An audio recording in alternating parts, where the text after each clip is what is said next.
ఈయన నీ రాజు.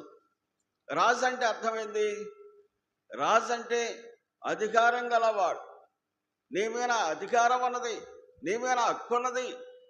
అంతేకాదు ఈయన నీ రాజు, నీ ప్రభు. ప్రభు అనే మాటకు అర్థం ఏంటంటే ఆయన నిన్ను ఏలేవాడు, ఆయన నిన్ను వేలేవాడు, పరిపాలించేవాడు.